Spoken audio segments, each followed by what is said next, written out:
Hey guys, welcome to episode number 9 of Intelligent Wrestling Talk. I am Dan Janoff. And this is Anthony Feliciano, aka Tony V of Pro Wrestling World. We're ready to give you the intensity, integrity, and intelligence of all things wrestling.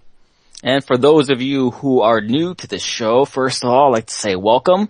Basically what we do here is we do a weekly wrestling episode where we talk about all that's happened on TV. We give you some news, some history on us, as wrestling fans, history on the business.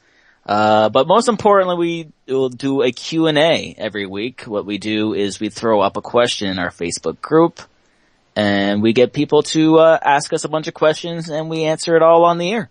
In other words, if we majored in public education in school, we probably BS our way through university, so this way we could be teaching this as a course. Probably, but and if there's anything you want to skip, like if you don't want to hear anything about WWE, you want to skip the TNA, we have all those in the description.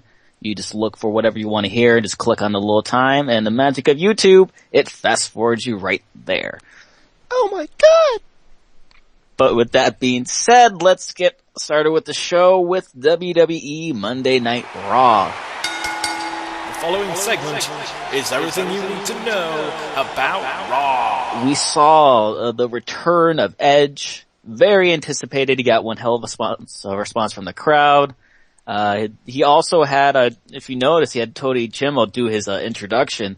And you could kind of tell when he pointed to him when he said superstar, because you know how he says rated R superstar. He's kind of the only one who does that. But we find out that we have the return of the Cutting Edge. He was told by Triple H to have a reunion with Randy Orton for Rated RKO. He would go on to call Randy Orton Triple H's lackey. So then he decides to have Daniel Bryan as a guest instead. And before he got into the interview, he pointed out, I just wanted to point out, there was like a real genuine moment there when Daniel Bryan came out where he could kind of tell that he was a little taken back about how much support he was getting. I always really love when those genuine responses, because it seems like less, fake than it actually is. I think it's always cool to see. But getting back to what we was talking about, Bryan says that no matter what they throw at him, no matter what they do, that he will come on top. And after that, we see Randy Orton come out, take a few shots at Edge's injury. He then takes Edge takes a shot back at Orton and Triple H. And Triple H comes out, takes shots right back at Edge. And then he says Dean Ambrose will take on Daniel Bryan. He says the Shield will be in Dean Ambrose's corner, and the Big Show will be in Daniel Bryan's corner. We would also see the return of the asshole chant, something that we haven't seen too much from, especially in a while. I thought that was a little refreshing to see. Edge then proceeds to take more shots at Triple H, and then Triple H would come back and say, if we can't hurt you, we'll hurt somebody that you care about. We see the Shield carry out a already really beaten down Christian. He just looked all torn up and beaten up already. And then we see a little confrontation backstage with Triple H, the Shield and Edge, eventually telling Edge to leave the building. Then a little bit later on, we would see Stephanie again lays out a stipulation that if the Big Show were to touch the Shield, that he would be terminated. And of course, in this match, it was one hell of a match between Ambrose and Bryan. We would see Bryan get the victory after the match. We would see Orton and the Shield once again beat down on Daniel Bryan, while the Big Show stands there and watches. And Triple H and Stephanie come down and tell Big Show to pick up Bryan and knock him out, just like he did last week. Only this time, it ends with a knee to the face from Bryan to Orton, and that's how Raw ended. Well, it's like what Edge said to Triple H. He said, you're not just a dictator, you're just a dick. And then Triple H interrupts with the whoa, whoa, whoa. I gotta say, it was great seeing Edge coming back, and it's great to see a little bit of a more rated R, well, PG-13 action going on right here back at Raw. This is exactly what we needed, and it was also in Canada as well, so this was extremely fitting. So is he the PG-13 superstar now? You know what? If it's gotta be what it's gotta be, then, well, why not? I mean, hey, this was the man that had live sex in front of the audience. He can say, yeah, I remember that. He can do did that whatever with Lita. Oh man. Alright, getting into the next major moment, we had a returning Goldust, taking on, Randy Orton. And if Goldust were to win, that would give Cody Rhodes his job back. It was a great match. I think the crowd was really into it, especially in our chat. Everyone was into it. But ultimately, we would see Orton come out on top, and then after the match, all those shots that Stephanie took at Goldust, even I felt bad after watching that. Oh yeah, of course. Yeah, I see where you're going with that, but I was really more, I really wanted to see, Randy Orton come out in this giant ass baby lotioned up body that he's got all the time, come in the ring, and the Goldust just comes up and feel him up from behind. I thought that would have been so funny to see. Yeah. I'm sick. Yeah, and I think this is also furthers more evidence to a possible Rhodes family versus the McMahon family later on. That would be really interesting. I mean, this can't be Goldust's last match. No, I mean, you would have to imagine that he would participate in a match coming up, maybe even at Survivor Series. Well, seeing all those replays of the old Goldust clips, I mean, that brought a lot of memories. Mm-hmm. Yeah. And next major part, we would see Curtis Axel had a match, but that wasn't really more important part. What happened afterwards, we would see Paul Heyman being carried into a trainer's room by Curtis Axel backstage, claiming that he slipped on some water in the hallway. It seems like Paul was trying to get himself out of the match, and then later on we would see Paul come out on crutches with Curtis Axel and his doctor, quote, air quotes. The doctor, he certainly looked like a wrestler, but we'll get into more of that later. And he said that because of his injury that he would be forced to not be involved in Night of Champions. And then here comes Brad Maddox, whoa, brings out his trainer, the WWE trainer.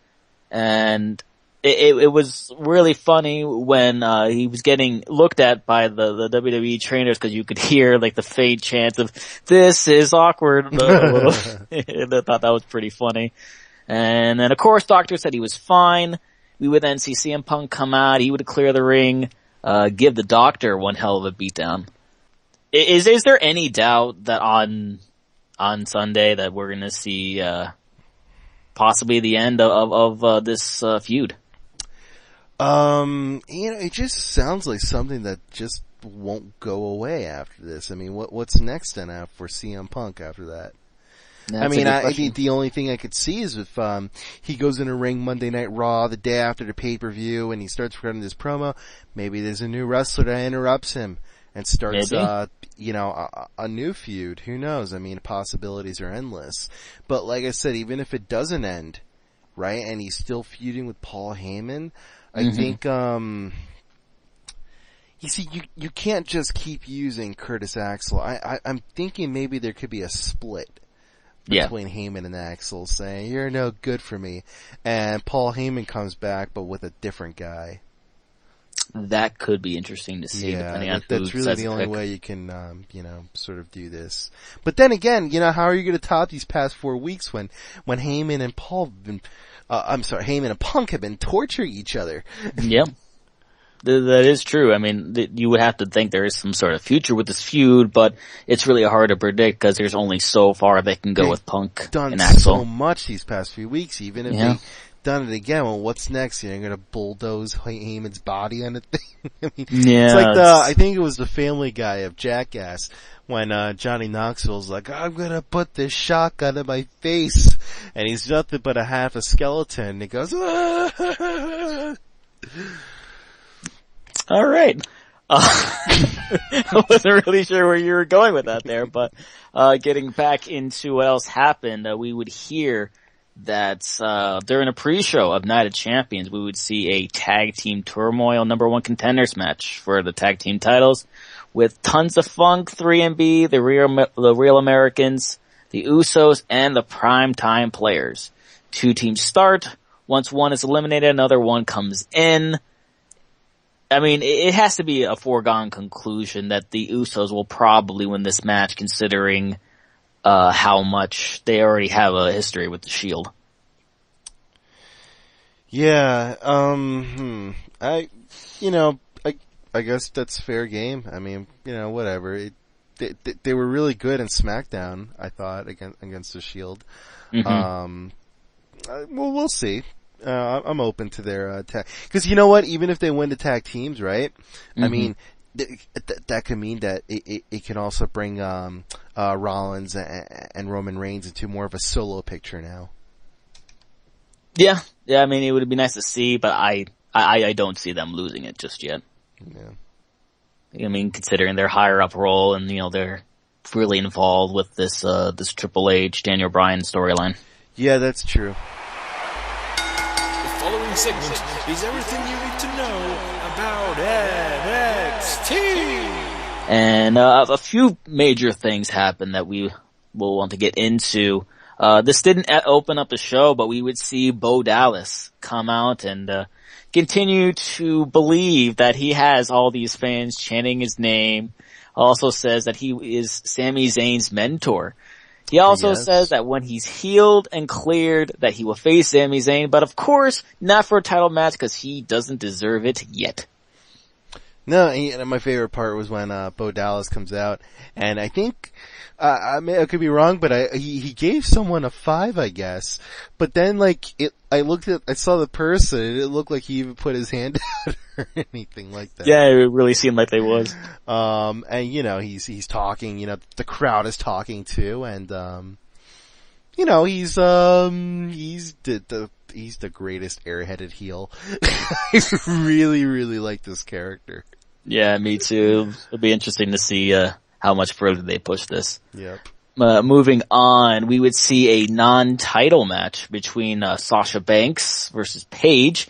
Leading up to this for weeks, we would see Summer Rae really trying to motivate her to take out Paige, and I think this match certainly delivered.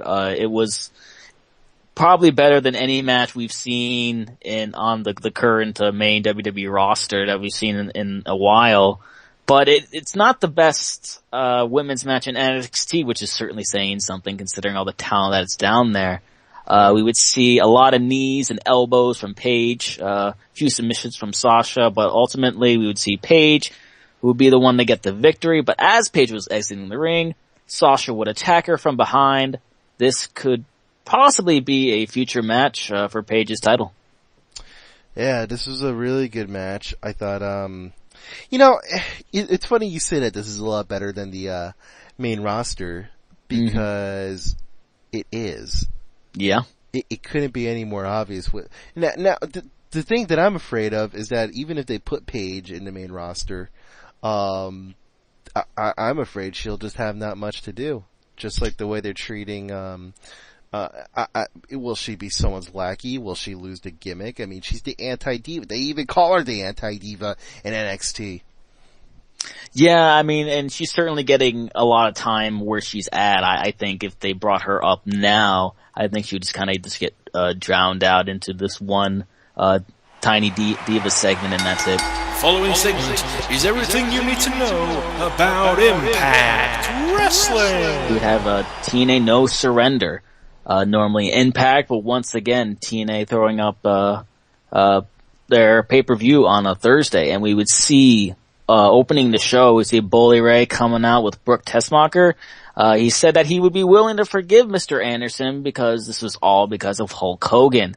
Hogan would come out and call Bully a crybaby. Then we see Mr. Anderson come out. Bully asks for an apology. Anderson says that he was out of line, but he can't wait to get a shot at the title. He then proceeds to beat on Bully. We would then find out that this match would be a last man standing match.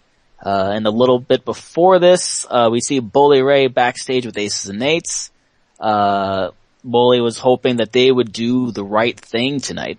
And we would see in this match, it was Anderson all over Bully Ray early, but eventually would go back and forth. We would see the ref go down. And what usually happens when the ref goes down? Tons of shenanigans. That started with Aces and Eights and Brooke Tessmacher coming into the ring. Dumb refs. Yeah. They get a little flick and they fall down. But, we'd see Brooke with a low blow, the rest of Aces and Eights, triple power bomb him. But that wouldn't be enough to keep him down. And then we would see Bully's chain come into play. Still, Anderson is not going to stay down, even though he's all bloodied up. Then we would see Anderson go through the table, and that would eventually be it. But Bully Ray is still TNA World Heavyweight Champion, but that wasn't enough, as we would see Anderson get a pile driver from Bully by the entrance way. Yeah, you know, it's something about the Shield doing the, I'm sorry, I just said the Shield. Anyway, even before the triple power bomb, did you notice how Mike Nux did the little kiss on the forehead? Yeah. Yeah.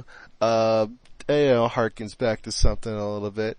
But, Maybe. hey, I gotta say, I mean, hey, do you know what? This is a really good quality great match, actually. I'm surprised it wasn't really main event, but then again, I'm not surprised because this was No Surrender, and this is really to feature the, Bound for Glory stuff.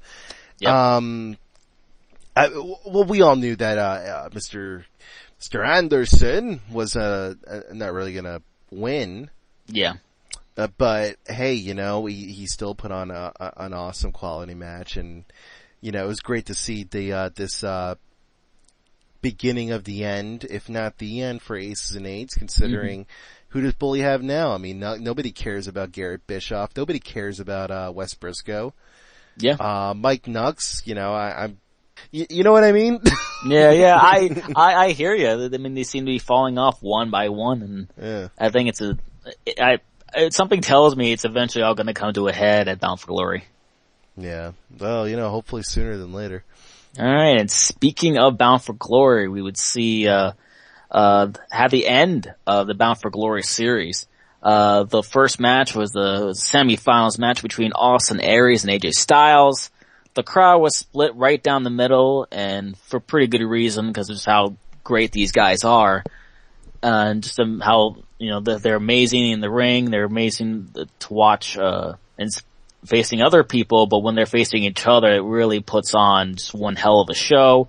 We'd see Styles get the victory with one hell of a Styles clash off the middle rope, and he would move on to the finals. Our other semifinals match was Magnus versus Bobby Roode. This was very physical, as we were expecting from these two guys, but ultimately we would see Magnus get the pinfall over Roode, setting up a final between him and AJ. And as Mike Tenay said at the beginning of the finals match, something we've been building up to for the past 3 months. Finals of the Bound for Glory series was finally happening. We would see Bobby Roode, Daniels, and Kazarian get involved early to the point where the refs had to get him out of there. But eventually we would see AJ be the winner of the Bound for Glory series and will face the World Heavyweight Champion at Bound for Glory. And I have to ask you, after everything we've seen over the past 3 months, are you satisfied with AJ being the winner? Absolutely. I mean, this whole year is definitely going to be set up for AJ Styles. He had the little dark gimmick, then, you know, eventually I'm loving his new entrance, by the way, where he sort of comes out, like, you know, like this whole, got the hood on and everything, and then boom, get ready to fly, and then, you know, he's all out there and everything, and yeah, I'm just so happy. I mean, you know, this is a performer who has been in there since the beginning. He's been there for quite a while. Yeah. And now he's finally going to get his chance to sort of, well, I mean, hey, the future is now, right? I mean, you know, he's got to get the belt. I mean, he's the only wrestler that I could think of that really needs it after Bully Ray. Well, he has, had the title a few times in his He's career. had the title a few times, definitely, but it's, now, especially with TNA, I mean, if they really wanna, you realize what they've done with AJ Styles last year wasn't good, right? With the storyline, with the, and I don't know, but hey, you know what? Next week he also has those, I guess maybe soon to be pipe bombs now for, that's Dixie right. Carter. Yeah, that's right. He says he has a little message for her, so we'll have to, we can only guess what exactly he has to say, but I wonder if we're going to see the whole anti-company thing going on in this one now. I would imagine so. It seemed like it's going that direction. The following segment is everything you need to know about SmackDown. And at the beginning of the show, we would see Big Show read a letter that had him apologize to Triple H, the wrestlers, and the WWE Universe for his actions on Monday.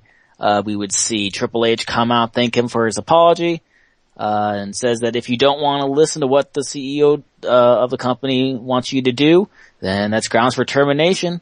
He ends up suspending him one night without pay, once again referencing the fact that he doesn't have any money.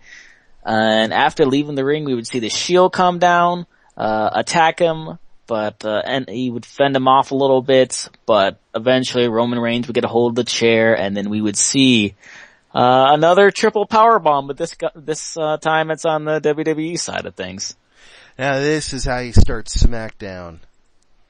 Yeah, and you had to love that spear that Big Show did when he jumped off the announce table and hit Roman Reigns. That was really good. Yeah. And then at the end of the show, we would see the cutting edge with Randy Orton and Daniel Bryan. Edge, we would start off, he would take shots at Triple H and the Shield. He then brings out Orton, Bryan. Orton says that that Bryan is good for business, but he is what's best for business. And Bryan then goes on to say that he will achieve his dream, beat Orton for the title. Then, of course, with any talk show you see, there's a fight that breaks out. Bryan would eventually lock in the label lock. We would see him tap out a little bit. Eventually, we would see the refs break it up.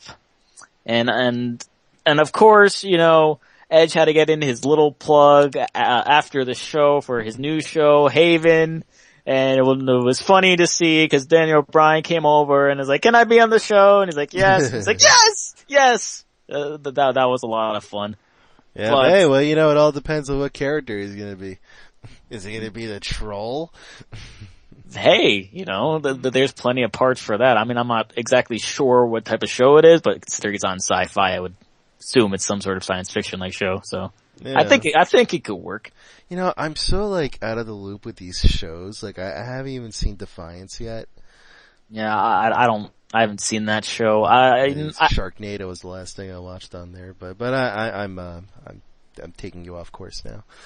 Yeah, we could talk about shows all day, but next important thing that happened, we would see Curtis Axel and Paul Heyman in the ring being interviewed by Michael Cole. And basically just reinforcing what he's been saying before, saying that if Punk gets a hold of him, that he will get hurt. And this will probably be the last time we see him on SmackDown or any WWE show. I'm glad it's not The Miz doing this interview. Yeah. Yeah. Really glad we're done with Miz TV.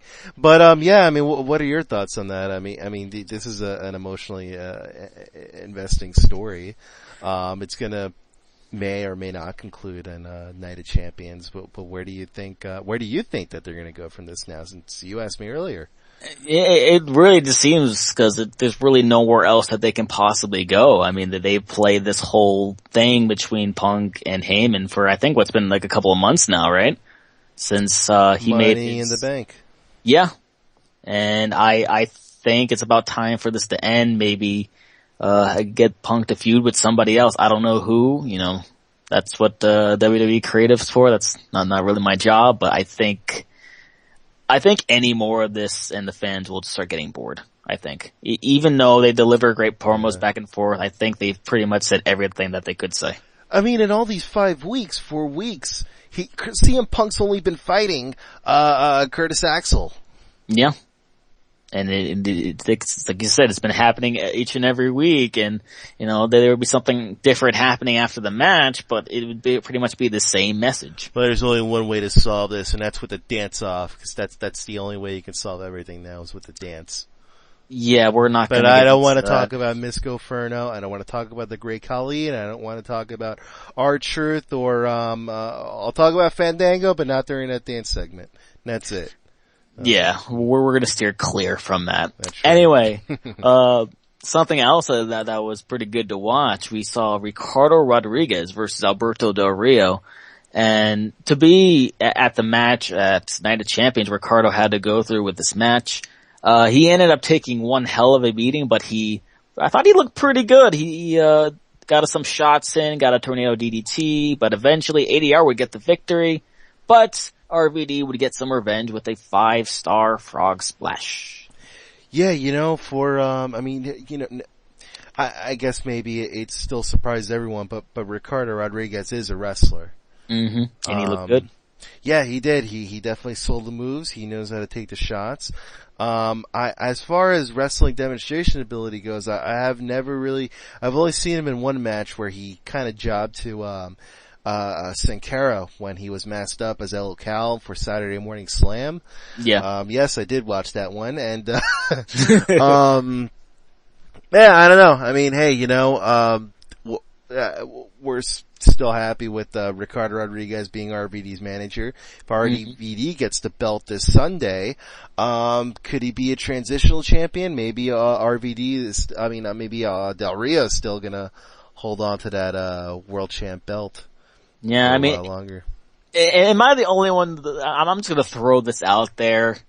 Am I the only one that thinks that Ricardo Rodriguez may just turn on RVD and help Del Rio? I don't even think anyone wants to think about that. Hey, it's entirely possible. This is intelligent wrestling talk, and we think about all possibilities. Yeah, and then that's definitely up there. I mean, I don't see, regardless of what happens, I don't see Del Rio losing the title just yet. And even if RVD does get the title, obviously you said it would be transitional, but who would he give it up to that quickly? That's right. I mean, what heel wrestler currently is going to be up for grabs for the World Heavyweight Belt? I mean, the only thing is with Damien Sandow's Money in the Bank, but I still think that's a little too early for him. That's right. That's too soon. In fact, I predict that if Sandow cashes in that briefcase, yeah, I don't think he's going to win. Really? He will have to lose. If he cashes that in, he's going to be losing his match, so to speak. Baby, when he does that, that would be a great time for Cody Rhodes to return and maybe fight for the briefcase. The same way that Cena and Ziggler were having that match for Ziggler's briefcase. Well, also maybe if Damien Sandow does cash it in and and it is successful, that leaves another door open for Cody to get right back into that. I guess so. All right, and next we would see Dean Ambrose take on Dolph Ziggler, and it was a good back and forth match. But ultimately, the Shield would get involved. We would see the Usos come down to his aid. Vicky would then say that Dolph officially gets his United States title shot at Night of Champions because of disqualification. Finally, this is official. I think they kind of been building towards this over the past few weeks. I think it's safe to say that, considering how short notice this title match is going to be, that Dean Ambrose is going to have to retain his title in some form or fashion. Yeah, I think so. I can't think of, what's next after that belt? I mean, maybe he can go straight for Intercontinental, who knows, but either way, that's occupied by Axel currently. Mm-hmm. This is where creative is at a bind now, and hopefully maybe they can get out of this situation correctly. If they lose their belt, it's gotta be in a way where the Shield can still survive this. That is true. Following segment is Wrestling News. And what do you have for this week? Hi, I'm Anthony with action-packed news. Just the other day, we realized that Dixie Carter, Hulk Hogan, and other wrestlers had some 9/11 tribute tweets. As we all know, this week was September 11th, and Bully Ray actually sent out the most interesting tweet. This time, he actually wasn't in character; he was in his face tweet. He says to the hashtag NYPD, FDNY, and all those who gave or lost on 9/11, we salute you. And to the 2MB bikers in DC, stay hardcore. Devon discusses life after TNA and future plans. He's not really going to go back into wrestling per se, but he's definitely going to be focusing on his school. So, the Teen 3D Academy, which is in Kiss Me. So, with that said, TNA's ratings came in. Dan, you're gonna be a little surprised by this. Really? What happened? Well, Dan, the viewership actually rose for the second time. Oh, that's good to hear. Last week was 1.31 million viewers. This week, it's 1.39 million viewers. Wow. And this is kind of impressive considering that they've been staggering on this barely million view count, whatever it is, however it is they calculate it, which to me sounds super techie. But anyway, so they drew in 1.39, and that's still kind of impressive considering that they had the NFL this week. Yeah. And speaking of the NFL, the commentators for TNA were caught watching NFL during Impact.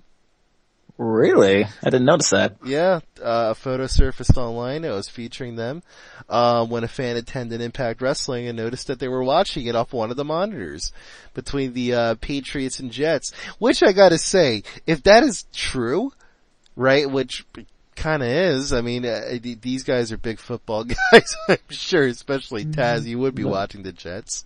Yeah, but it's a wrestling show. I mean, shouldn't you be paying attention to your job? Maybe so, but I gotta say, I couldn't tell. Right, so anyway, we got, TNA posting an injury update on Ken Anderson. Maybe this is to give him, alright, I'll just talk about the injury. Supposedly he suffered some lacerations, after taking a brutal beating from Bully Ray, from the pile driver, from everything else. Dan, what are your thoughts on this injury? Well, I mean, obviously, it's not real, cause you could see, you could see, cause when they were putting his neck brace on, they just did a horrible job of stabilizing his neck, what they're supposed to do. You could tell in a that's rush. something they were doing before. Had to get him out of there. Yeah, no. I mean, obviously you never they've had a had neck injury, Dan? You needed to go real quick. They just slapped that on you.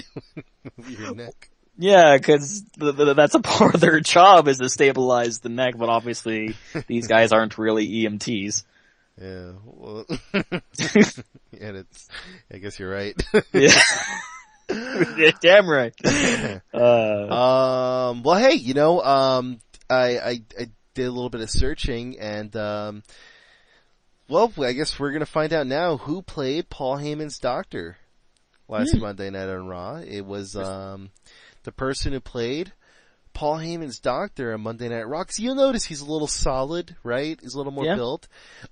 He is known as Asylum from the Canada, Ontario indie team, the Flatliners. In fact, I know, I guess, it's like, wow, who the hell is this guy? Well, his real name is Nick Fody. He's, better known as Asylum. He, I guess he's, the indie wrestler all around.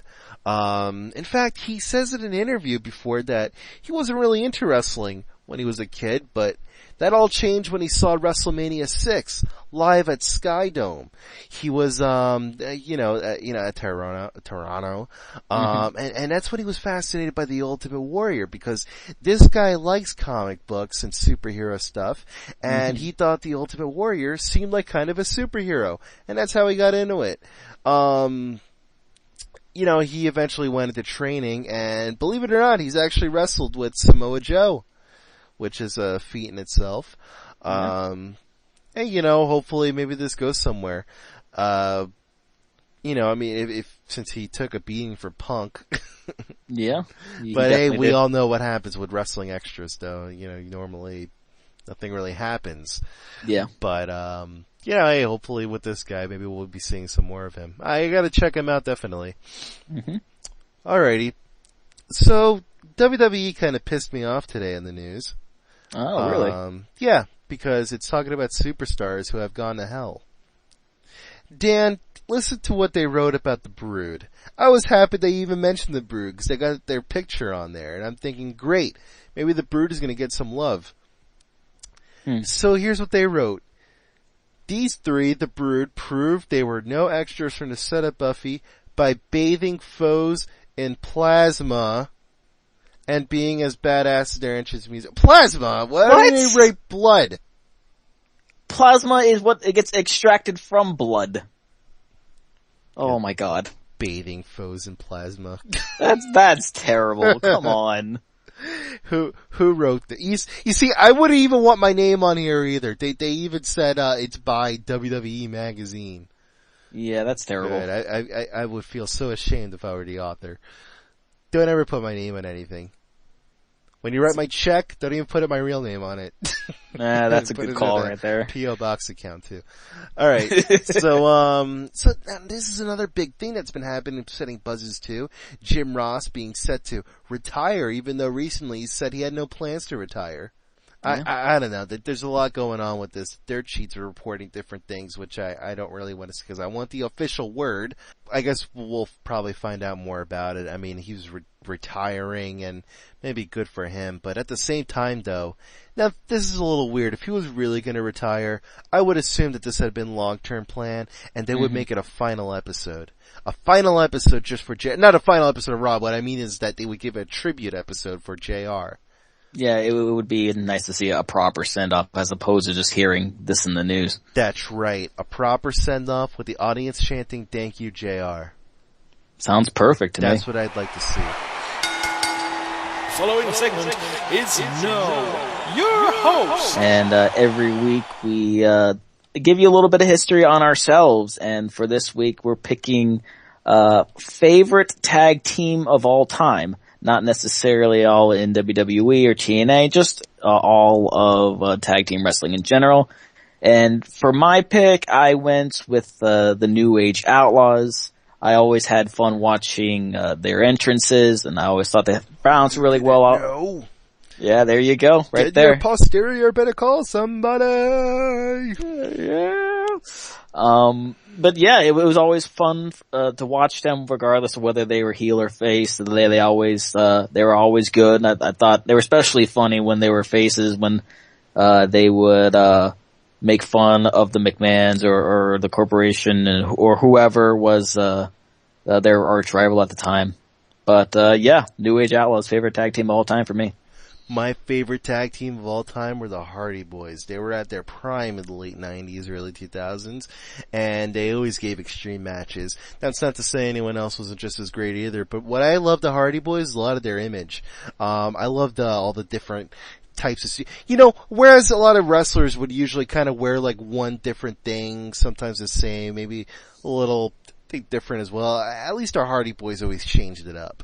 Yeah. And that's what I like seeing about that. And no doubt they were phenomenal performers, and they always knew how to work a crowd and entertain. These guys were definitely my favorite tag team growing up, and and even though now they're a lot older, I would still love to see them again.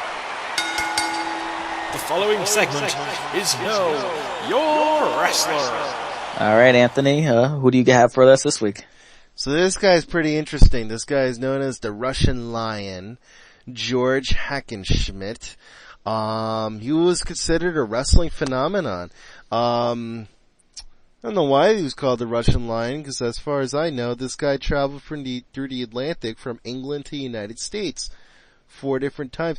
Or maybe he was born in Russia. Actually, I'm reading more about this, and apparently I misread. Okay, so he traveled from Russia to England to get to the United States. Right. He was actually in the Russian military for World War I. Anyway, so now this guy's kind of like the Antonio Cesaro. He's definitely a strong guy. He's also spoke 6 different languages, Dan. And and he studied psychology, philosophy.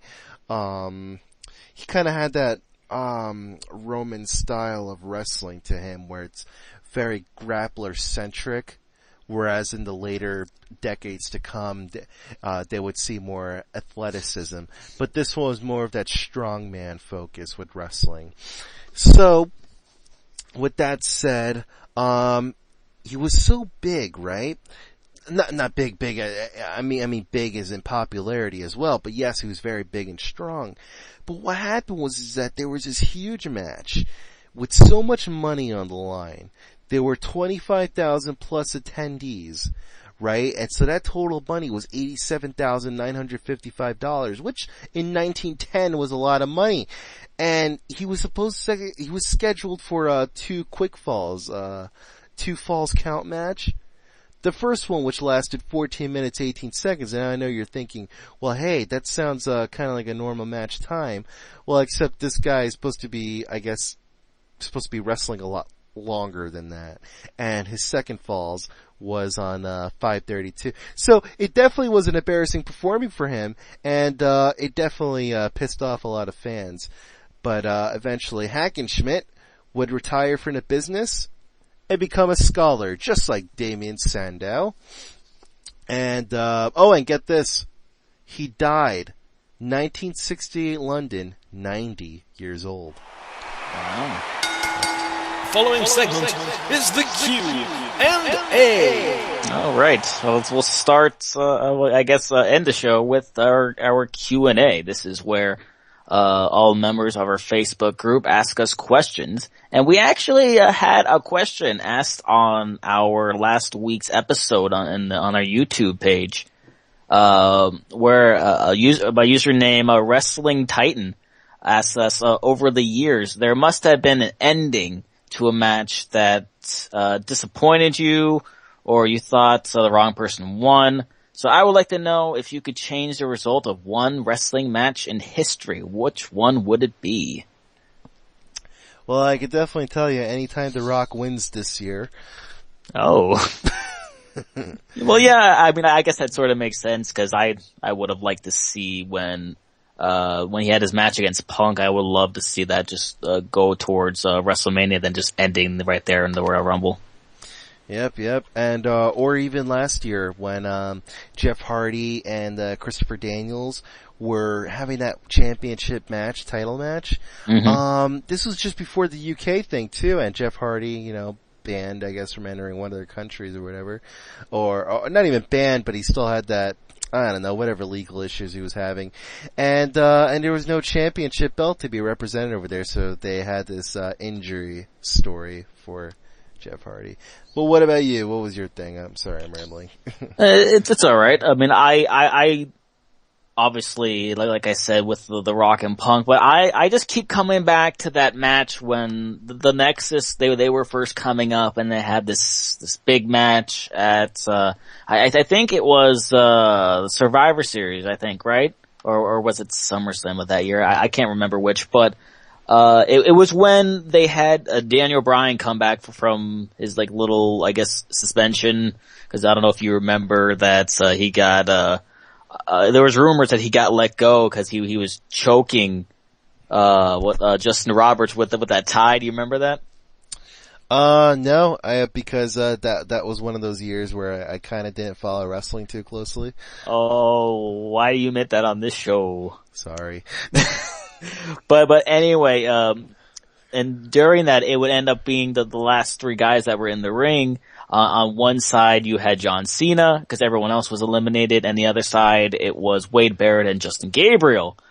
And during the match, Wade Barrett, a DDT John Cena on the actual floor, like he actually ripped up the matting that covered up the hard surface and DDT'd him on that, and then he would come in, kick out once again at 2, and then with like the next couple of minutes, he eliminated both of them single-handedly. I thought that was a little weak. See, that was one of the reasons I didn't follow wrestling too closely during those I consider that the dark ages.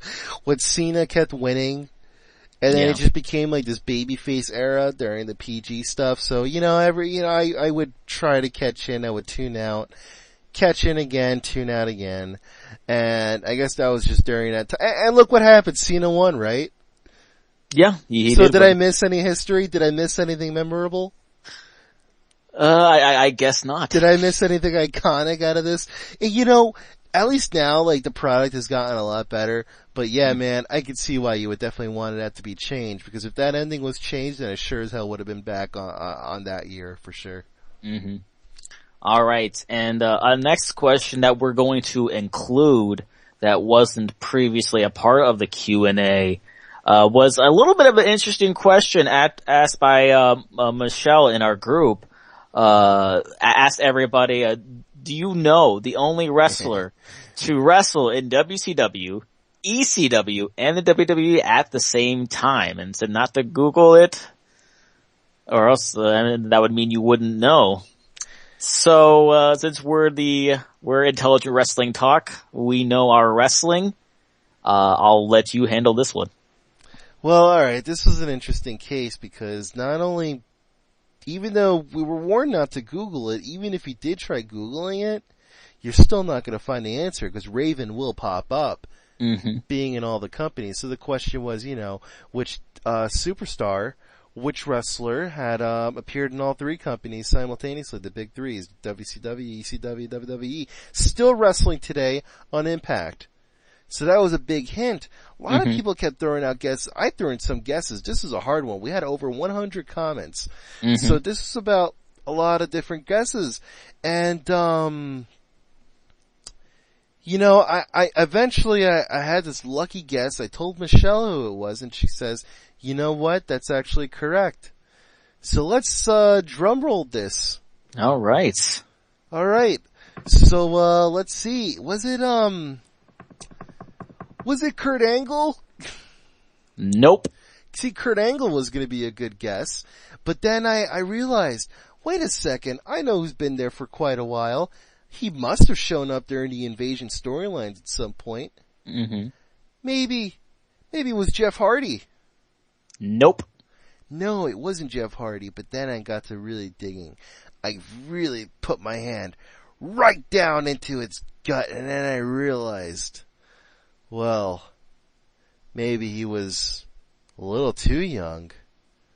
But then I realized all along, audience, AJ Styles was not the wrestler we're talking about.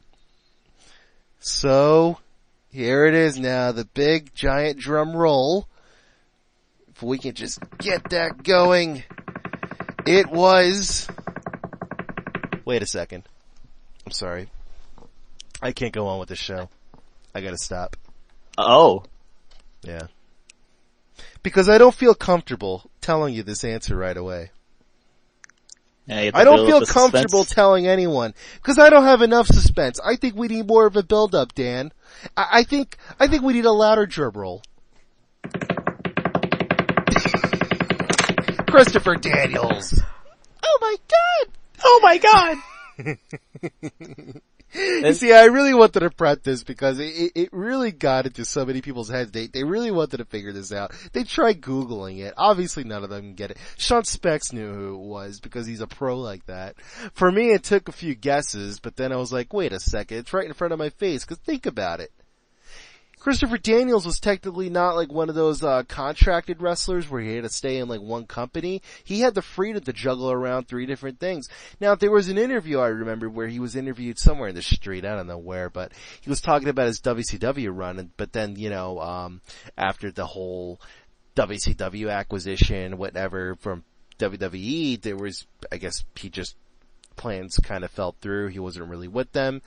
And he appeared on WWF Sunday Night Heat. He was on a few episodes of WCW. He was even, had his own stint in ECW as well. Hell, he was even one of the Los Conquistadors as well. Mm-hmm. So yeah, this was definitely one of those real brain-busting questions. Dan, did this surprise you at all?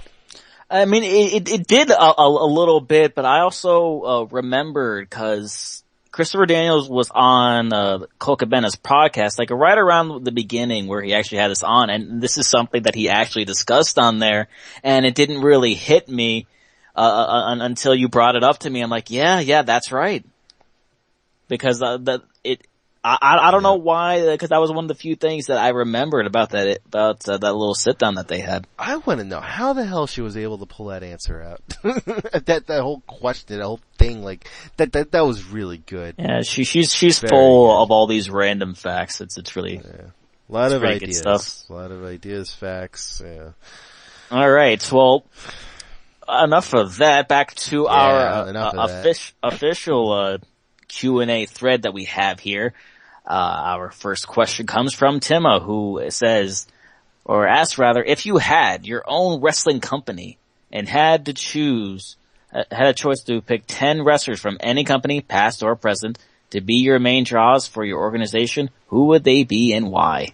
If I had my own organization, I would be totally going with something that's non-WWE and non-TNA, and I would make it a more of an X Division kind of NXT thing. Maybe I guess you could say that it is in the vein of Ring of Honor, but I would totally have the setting of NXT because I like their sets a lot, and on TV would look more attractive because it's a smaller audience. And what I would do is have a lot of the younger, more high-flying wrestlers. Hell, I would even put Kofi Kingston in if I have to. As for top 10, I would just pick any of the mainstream superstars. They're more than welcome to come in. We can have CM Punk. We can have Sami Zayn. We can have Paul Heyman, AJ Lee, Kane. We can have whoever we want. It just depends on who I want as writers, bookers. Who can we do to market this show to the audience? You know, that is such a great answer that I'm just gonna throw out mine and just go right, and get behind that one. That's one hell of an answer. Thanks. Yeah. All right, and go get another one from him. Let's see here, and he asks, do you think they should bring back outdoor wrestling shows like WCW and other companies, including WWE, what they used to do? Now, he's gonna like my answer, because that's what I promised him, and I always live up to my promises, even if I don't live up to my promises. So, with that said about outdoor wrestling shows are not a bad thing cinematically on TV. It looks great. Gimmick outdoor events are great, especially with just the right props.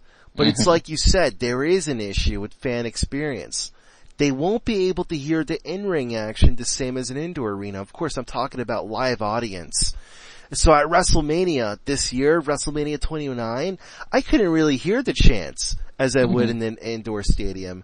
I also hardly got to hear any Impact that was in the ring. So I guess you could go either way. Good for TV, not good for the live audience. And if the live audience isn't feeling it, then the TV crowd won't feel it either. And as Triple H would say, that's bad for business. So I just gotta remind everyone that the crowd that was also at WrestleMania was also the same crowd from the Izod Center Raw. So that should just tell you. And people were chanting at WrestleMania. It just didn't come out so clearly. Yeah, I mean, it was the same thing to when I went the year before, when they had the first Rock versus Cena match. There was a lot of chants that we really didn't hear from where we were sitting, and we weren't exactly far away from the ring. I mean, it's like you said, it's good for TV, but it's not really so much for the live crowd. Yeah. All right, moving into our next question comes from Benjamin. He asks, why isn't Leo Kruger on the main roster yet? He seems to have a weird niche as a character that he could be used a heel or face to a lower mid card. He does have mic skills, but I think he wouldn't. I'm not sure if I'm reading that correctly. I don't think he would need them. Managers are heavily needed on the main roster. Okay, that's what he said. So what do you guys think? I'll tell you what happened. Bray Wyatt happened. Bray Wyatt, mic skills. Bray Wyatt, wrestler. Now, I think with Leo is that, I think with this guy is that much like the other guys, they're gonna be in NXT for a while until they can figure out what to do with them.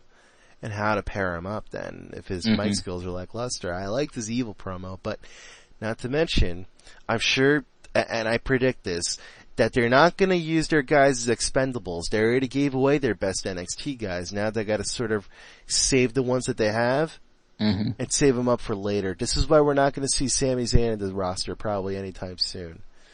And I think what they're gonna do is just keep building them up in NXT and, until they find new NXT guys, that's when they'll put these people in the main roster. All right. Next question comes from Shaun, who asks, do you think TNA bringing former talent back for one night only shows is kind of an instant spoiler to the match results? Other than Jackie Moore, there was no chance of any non-contracted person going over to the Knockouts show, just like the previous one night onlys. Yeah, I mean, I guess if that's how it's being booked, then shouldn't they just change it up just a little bit? I mean, but I also think that because they want to put over their own stars more than they want to put up these other guys. I mean, even you sometimes have these matches like what TNA did for Hardcore Justice. A lot of those guys weren't permanent employees in TNA, so they were paired off against each other, so that wasn't really much of a spoiler. But yeah, I mean, I do agree that you see these random guys come in for one night only facing one of TNA stars, or if they do it for any other company, they're gonna put their own guys over. It's just the way it is. Yeah. All right. Next question comes from Michelle, and she asks, do you think a submission championship would work in the WWE? It's a 3-hour show, right? Mm-hmm. They need to squeeze in another championship belt. Hell, I would take a submission championship. I would rather see the Cruiserweight championship though, but yeah. I don't know. I mean, I would kind of decline because here's what's gonna happen. They're going to give the belt to The Miz, and they're going to let him constantly defend a title and win via figure 4 all the time and make him the submission championship. That the only thing that they're going to do with this belt is give it to him. It's entirely possible. Oh, I know it's possible, Dan. You know, huh? I see alternate dimensions. You know the future of this fictitious submission championship. Yeah. Yeah, because it's as fake as this figure 4. Oh, nice one. All right. Next question comes from Silva. She asks if DDP Yoga would have been around in the 90s. Do you think guys like Brian Pillman, Canyon, and Mr. Perfect would still be alive today? Mr. Perfect died of substance abuse, I think, like cocaine or whatever. I believe so. Brian Pillman had like a heart-related, I guess, incident or whatever. And I don't know, with heart attacks and shit, I mean, kids get heart attacks. No matter how old you are, you get a heart attack. Your time is up, your time goes. With Mr. Perfect, he just had, I guess, just different unhealthy lifestyle choices, I guess, that he made. And, I guess he set his own time up. I don't even think the DDP Yoga would have benefited. I would think that it makes a person more healthy and lose weight and everything, but I think with these guys, now unfortunately, DDP Yoga would not have saved. I think what it would have done is it definitely would have probably helped Mr. Perfect in a way, but those are all mental choices that he has to make than physical choices, Yeah. All right, so next question, another one from Michelle. She asks, why do you think having beers instantly gets people over? I'll tell you why. Why is that? Alright, I think it's because people are so sick of the babyface era now. That they want that ruggedness. They want that, they want to see wrestling with men instead of the babyface champions. The people are sick of the Cenas.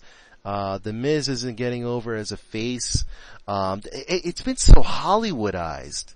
Yeah. That I think they want to see people who are just like them, run the mill with beards on their faces like warriors, ready to wrestle each other. I think they just want to see ruggedness come back. Yeah, I definitely agree with that. Next question, another one from Silva. She asked, do you think Stevie Richards deserved to have a main event push in the WWE? I mean, he's a really potentially good wrestler from what I remembered. I knew when I was young. I recalled him also on Sunday Night Heat and everything. But, I don't know. And then, last I hear about him is that he was actually on a Fox News segment being the technology expert that they had on TV. They didn't even talk about his wrestling career. I think it's kind of sad. I think he should have some recognition. And if he had a main event push, I think that would have propelled him. But I think that was around the McMahon Triple H feud, wasn't it? Yeah, I mean, he was really involved. I don't know if you remember the Right to Censor campaign thing that they had. Yeah, I think that was Stevie Richards. I think Ivory was in that, and somebody else, and I can't remember for some reason. But I mean, he was a really good heel too, all around and everything. And I don't know. I thought it was such a good gimmick. Also. And I would never forget that stupid music because I swear to God, if it's my alarm clock, I'm gonna go crazy. Yeah. I remember one day they would have been, one of my favorite parts was when, he refers to the Godfather as the Good Father. Yeah. Good time. And you know why that happened, right? This is around the same problems Howard Stern was having with the whole, FCC thing. Yeah. Alright, and the next question comes from, your arch nemesis, Jade, who says, I bet Anthony thought he could get off easy this week. Time for a hypothetical. This one for Anthony. When I defeat you in an inevitable street fight, and you are forced to leave IWT in shame, which current promotion would you rather go and call shows for? Well, the real question is when I decide to let him win, just so I could be nice. I think if I had a call for a show, it would totally be TNA. It seems like you have a lot more freedom to do in there, and I would totally be like a real loudmouth. I don't want to take the easy route and just say that I would be a heel commentator, but I think I would be, just so I could defend all the wrestlers that the IWC even hated. I mean, I would have to think of ways to defend Aces and Eights. And I think what I would do is, interact with the audience, going, all you idiots don't even know anything, and just have like this cool wrestling voice. It sounds like it could work. Yeah, why not? Alright, next one from Sean. He asked, Head, Moppy, and Mr. Sacco all get superpowers. Who would win in a three-way fight? And would there be a run-in by Pepe? Well, wait a second. What did you say earlier? You thought there was going to be a run-in also by Cobra then, right? Yeah, I thought the Cobra would come in and get involved in this one. Well, damn, I mean, we all agreed that Moppy has a size advantage over here. Yeah. But, or maybe they could all come together with the head being top of the mop, and have the sock and the Cobra for arms, and just transform into this big ultimate the ultimate gimmick, we can call it. Yeah, they'd be the faction, right? Yeah, I don't know. I would say that they're all in a match. Definitely Mr. Sacco, because obviously we all know Mr. Sacco has been in more amounts than AJ. Oh, whoa, hey now. All right. I guess I hope McFoley changes the sock. Yeah, all right. I think that'd be a good time to move on to our next question. Another one from Michelle, who asked, who do you think would get a better reaction from the WWE crowd?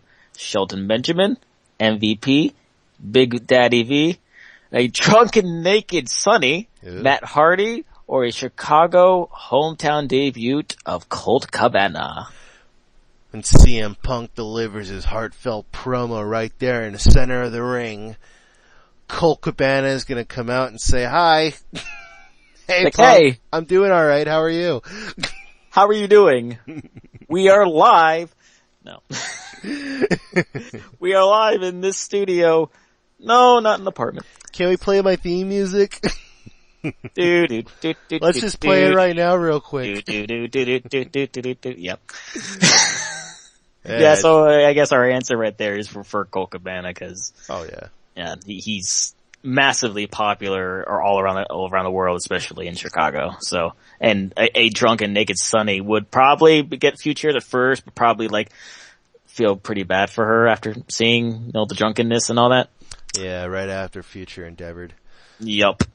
Alright, moving on. Another question from Jay. This seems to be a little, not really more of a shot at you, just a regular question. There was, a week, Friday the 13th this week, so in the spirit of the superstition, who do you think is the unluckiest wrestler of all time? You can do this by gimmick, or just solely based on career progression, or lack thereof. Drew McIntyre. He was the chosen one.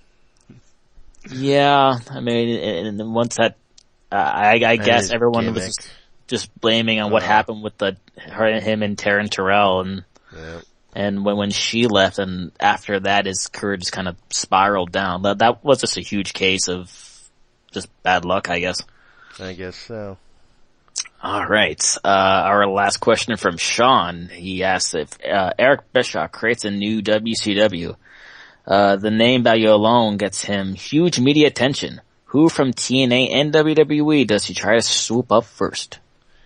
See, I think it's a loaded question because I don't even think anyone would want a new WCW.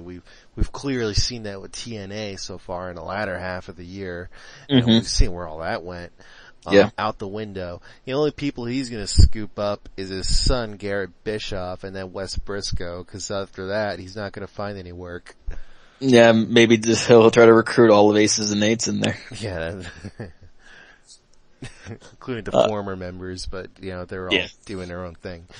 Yep. Alright, and our last question from Michelle, who asked, what would be your dream announce team from anybody who has to be a genuine announcer, not just someone who is part-time. Because obviously you have to have a heel and face commentator. That's the best way you can bounce off of each other. For as far as face goes, I had a hard time picking between Gorilla Monsoon and JR. I think that they were both great in their own right, but I guess, cause I'm pretty sure I already know what your answer was gonna be, so I guess just to be different, I'll go with Gorilla Monsoon and have him with his old partner of, Bobby the Brain Heenan. I think he was awesome, with commentating and getting the heels over. Yeah, I'm gonna have to go with JR as a face, because I think the problem with a lot of face commentators is that they all sound like reporters. Mike Tenay sounds like a reporter. You sound like a reporter. Oh, why thank you. What the hell? Michael Cole sounds like, at least you sound like a good reporter, but Michael Cole just sounds like a bad reporter. Yeah. And then we got, I don't know who I would use as a heel commentator though. I could go with Taz, but I feel like JR's got such a distinct voice that I would think that, maybe I will go with Taz. I don't know. Well, you have guys current now like JBL. I mean, you can even go with Jerry the King Lawler. I can go with Jerry the King Lawler. I guess I would have to go with tradition and just. For me, I can't pair up anyone else. It's got to be JR and the King. Then, final answer. Lock it in. All right. And our last question comes to us from Hector, and he asks, what are some of the redeeming qualities of John Cena, and how would you help to fix his character and overall skills to make him garner less hate? I'm done. Oh, that's a very educated answer. That is my answer. Well, I guess in all seriousness, I would like to see him put over more of the younger stars, maybe pair himself with the, have like an NXT guy brought up and maybe pair him, with Cena. I think whoever would be paired with would obviously gain a lot just from, being associated with John Cena's name. Yeah, I mean, like a manager role maybe. I mean, Yeah. He's not a bad, I don't think he's that bad a talker, but yeah, I don't know where they can go from that. I just don't want to, maybe maybe win less. Yeah, and not win the title anymore, cause to be honest, in the stage of his career, he just doesn't need the title anymore, I don't think. Absolutely not. Alright, and that was the last of our questions. Thanks to everybody in our Facebook group and even on our, YouTube page from last week from getting, that one question. I mean, that's always cool to see it if you're not, a part of our Facebook group and you're watching us on YouTube, bro. Mr. Wrestling Titan, as, you submitted a question to us last week, I encourage you to go head over to our Facebook page. That is in our description below. Obviously we also have a new top 10 that has been in the works for quite some time. It is top 10 UK wrestlers, and it's been fairly successful so far. Our highest viewed top 10, and for good reason. Shaun and Michelle did a lot of work with this, and it definitely showed all the way throughout. And that will just about do it. I would just like to remind all of you that there's only one way to talk wrestling. Intelligently.